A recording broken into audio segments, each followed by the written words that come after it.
देखिए बच्चों, हम कक्षा 10 के नाटक कॉमेडी के बारे में चर्चा बता रहे हैं और इसको हमने बता दिया है, यहाँ लिखा भी है कि इनसे 9 नंबर के कुल प्रश्न आएंगे। प्रश्न के 2 प्रकार होंगे, उन दोनों प्रकार को आपको पता है, उसको हमने यहाँ लिख दिया है। एक प्रश्न आएगा चरित्र चित्रण, उसमें किसी न किसी पाठ का चरित्र चित्रण करना होगा, और 2 प्रश्न आएंगे आपको, ये जो उत्तर हमने लिखा है, और एक प्रश्न आपको आएगा, उसका एक शब्द में उत्तर देना होगा या वह शब्द किसी वाक्य के बीच में भरना होगा।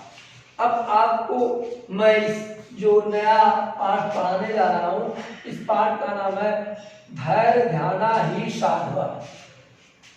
धैर्य को धना माने धारण करने वाले, धैर्य एक क्रिया है, ये सारी क्रिया है जिसके द्वारा साधव माने सज्जन लोग, अच्छे लोग धैर्य धारण करके किसी वस्तु को किसी जगह पर पहुंच जा सकते हैं।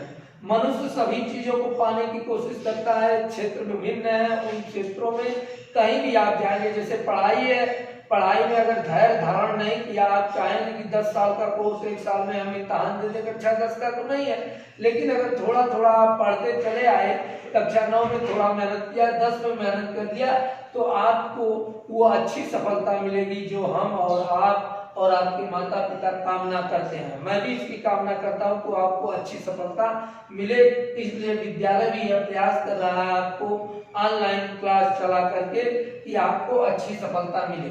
अब यहाँ पर देखिए, धैर्य धना ही साधव, साधु लोग धैर्य के धनी होते हैं। साधु माने यहाँ साधु से वो नहीं मतलब किसी जाति और कौम से, साधु माने होता है यहाँ सज्जन। सज्जन व्यक्ति किसी भी समय पर वो अपने धैर्य को अपने पास रखे रहता है और बिना वो धैर्य के वो सफलता को नहीं प्राप्त कर सकता है। इसकी सफलता प्राप्त करने के लिए अब यहाँ हम उसकी चर्चा करते हैं। एक नाम आपको दिख रहा होगा, सुपारन। सु माने होता है सुंदर और पारंग माने ज्ञाता। हिंदी में इसका व्याख्या करेंगे, इस नाम की व्याख्या, तो सु माने होता है सुंदर और पारंग माने दक्ष, जो सुंदर और दक्ष हो। इसका परिचय यह है कि यह पूर्व जन्म में, इसके 2 जन्मों की कहानी है। उन 2 जन्मों की कहानी में एक जन्म की कहानी के बारे में यहाँ बताया गया है कि पूर्व जन्म का जो फल होता है अगले जन्म में मिलता है, ऐसी मान्यता है। और ऐसा है भी कि पूर्व जन्म के कर्म के आधार पर ही व्यक्ति को अगले जन्म में काम करने की इच्छा होती है। गीता में भी कहा गया है, व्यक्ति मृत्यु के सम्मुख जाते हुए, मृत्यु के मुख में जाते हुए जैसी धारणा बनाता है, जिस जीव के बारे में धारणा बनाता है, उसी तरह के उसके अगले जन्म होते हैं।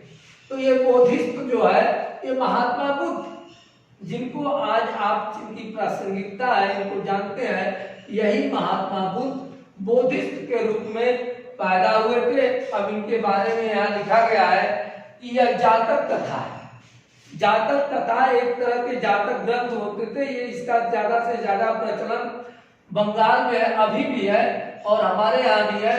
तो ये जातक कथा है और इसमें उससे थोड़ा सा अंश, उसमें तमाम कहानियां हैं, उस जातक कथा से एक अंश यहाँ आपके यहाँ दिया गया है। इसके बारे में हम चर्चा कर रहे हैं। अब क्या है कि बोधिस्त्व जब पूर्व जन्म में, बुद्ध से पहले जन्म में पैदा हुआ, तो जब वो पैदा हुआ तो वह जीवन में अत्यंत धैर्यशाली, साहसी और नाविक परिवार में पैदा हुआ। तो हम जिस परिवार में पैदा होते हैं उसके संस्कार, उसकी संस्कृति, उसके गुण और उसके रूप में ढल जाते हैं, क्योंकि हमारे आय, भोजन और जीवन का वही साधन होता है। तो ये नाविक परिवार में पैदा होने के कारण यह छोटे ही बचपन अवस्था में तमाम छोटी छोटी नायों को लेकर के मछली मारने के लिए ये समुद्र के किनारे थे और नदियों के किनारे होते हैं, जहां भी होते हैं। तो लगभग पारंग जो हुआ ये समुद्र के कारण, समुद्र में ये जाता था अपनी नाव लेकर के मछलियों को मारने के लिए। समुद्र के बारे में आज भी तमाम विडंबना है, कब उसमें लहर उठ जाएगी, वो कितना गहरा है, उसके किसी भी बारे में आकलन किया जा सकता है, अनुमान लगाया जा सकता है। कोई निश्चित वैज्ञानिक तथ्य इसके सामने अभी भी नहीं आए हैं। इतना विज्ञान आगे होने के बावजूद भी अभी समुद्र में तूफान आ जाता है, लहरें आ जाती हैं। आपने देखा भारत में भी पश्चिम बंगाल उड़ीसा में इसका प्रभाव पड़ा। तो हम उसी तथ्य को, जो मौसम विभाग आज काम करता है, बहुत पहले मौसम विभाग ने कहा, तो ये नाविक ही उन तटों पर रहते थे उन समुद्रों में, और उनकी दशा दिशा को देख करके वो बताते थे कि समुद्र में क्या होने वाला है। तो सुपारन ऐसे ही धीरे धीरे वह नौका की यात्रा करते करते उसका पूरा जीवन समुद्र में नौका यात्रा में बीतता गया। अब सुपारन इस विद्या में या नौका संचालन में पारंग हो गया, जिसे आज आप भूगोल में पढ़ते होंगे, सागर है, महासागर है। उस समय जो वो समुद्र था उनके नाम इस प्रकार से नलमाली, कुसमाली, अग्निमाली, खुरमाली, क्षीर सागर, वांगमुख। अब इनमें देखिए नलमाली क्या है, नाम से ही आपको पता चल जाएगा।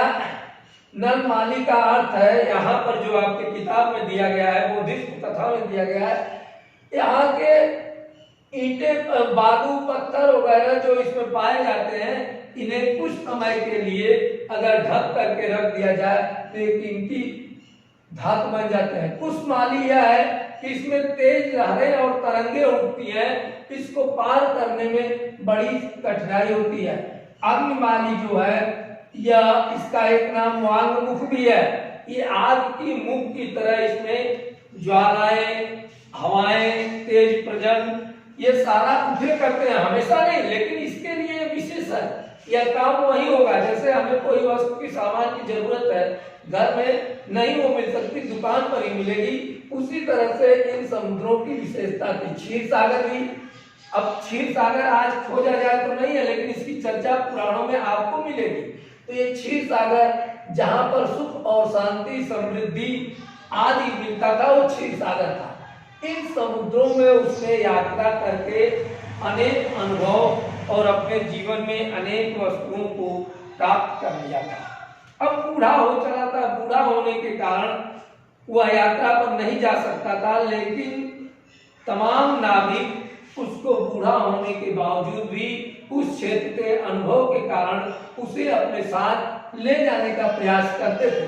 और साथ जाता था तो जो समुद्र में आपदाएं आती थी, संकट आता था, तरंगें आती थी, सुनामी लहरें आती थी, गहराई है, वायु का प्रभाव पड़ता है, उस प्रभाव को वो अपने दूसरे बुद्धि, विवेक और अनुभव के आधार पर उसे टाल लेता था। इस नाते उसे ले जाते थे। एक बार उसे लोग ले जा रहे थे और वो पहुंच गया वांगमुख में, और वहां पर उसकी उम्र बहुत अधिक थी, लेकिन वह अपने अनुभव के साथ नाविक को पीछे कर लिया, और पीछे करके वो नलमाली में पहुंचा। तो नाविक बड़े उदास थे, उनसे कहा कि यहाँ के ईंटे, पत्थर, बालू वगैरह जो है इसको नाव में भरो और ढको।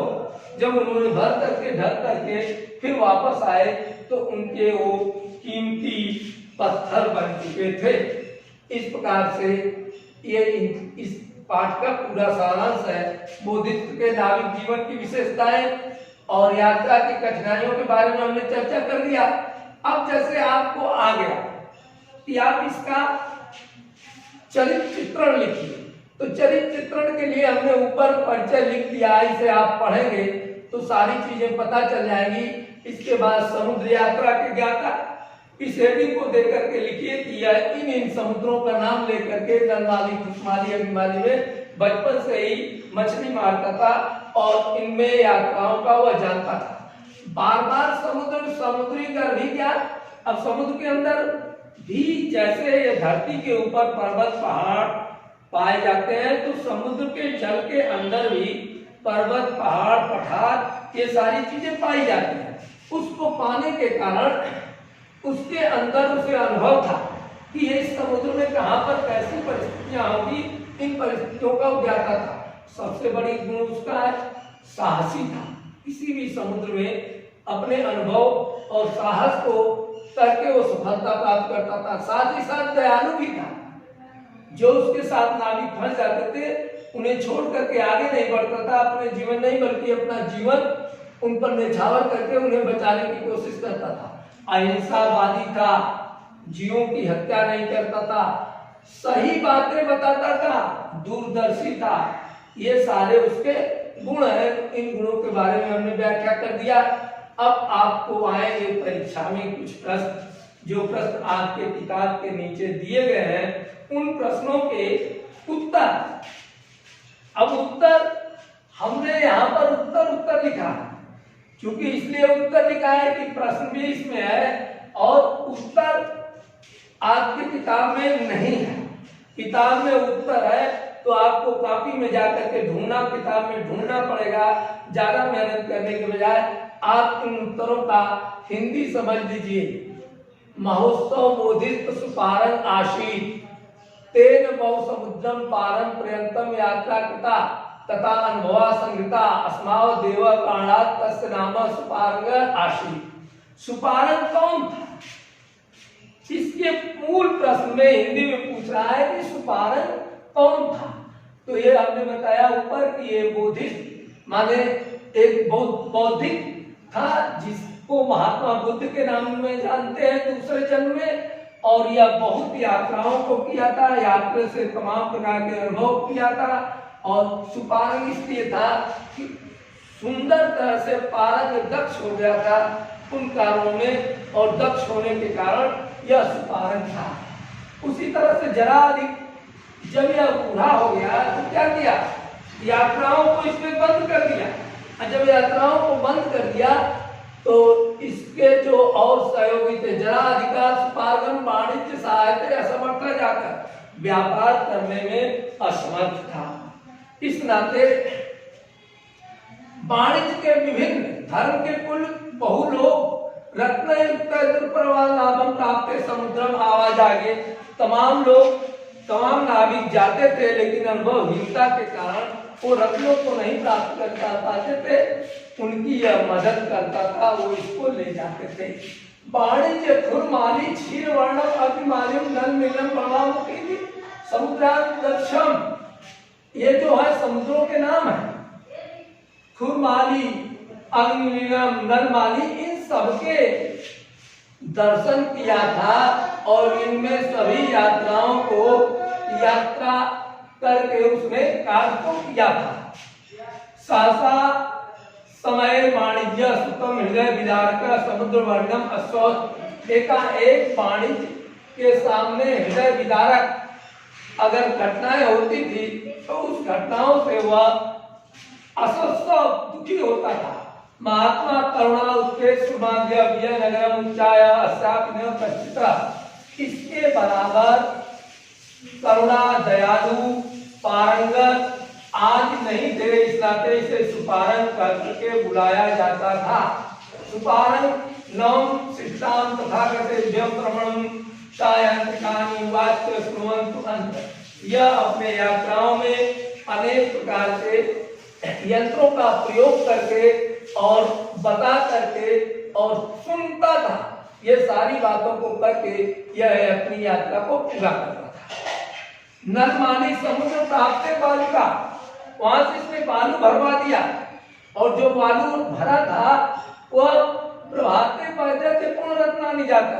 रात भर ढकने के बाद जब यात्रा पूरी हो गई तो उस यात्रा के दौरान वो पैदल में पूर्ण सुंदर रत्नों के रूप में बदल गए। धर्माश्रय सत्यम वचनम पदम सप्तम मात्रेव अनुगत, और इस प्रकार से वह धर्म के मार्ग पर चल करके सत्य बातों को पूरा करके अपने प्रतिज्ञा के अनुसार अनुचित कार्य करता था। जातक माल्या रचयिता, इसके रचयिता आशूर है, अर्थात जातक माला जो यह पुस्तक है इस ग्रंथ के रचयिता आशूर है। यह परीक्षाओं में लगभग पूछा जाता है। इस प्रकार से यह आपके प्रश्न हो गए और इनके उत्तर हो गए। ये उसका चरित्रण हो गया, यह उसका सारांश हमने बता दिया। अब आपके नीचे प्रश्न दिया होगा, उन प्रश्नों का उत्तर लगभग 18 प्रश्न है। 18 प्रश्न का उत्तर हमने आपको बता दिया है, लिख दिया है। आप वाक्य को देखेंगे, जहां भरना है उन स्थानों पर नंबर हमने दिया है। इस नंबर के अनुसार भर देंगे तो एक एक नंबर वाले क्वेश्चन सही हो जाएंगे। और इस प्रकार से इसमें 2 चीजें याद रखना है, इन समुद्रों का नाम और सुपारण और उसका काम, यह याद करेंगे तो यह पाठ पूरी तरह से आपका तैयार हो जाएगा। इसमें से आपको अगर क्वेश्चन आ गया, सारांश लिखने के लिए आ गया, जो भी आ गया उसके पूरे के पूरे अंक मिलेंगे। लिखते समय एक ध्यान देना, हमारी लेख, हमारी राइटिंग और हमारे वाक्य अच्छे बने।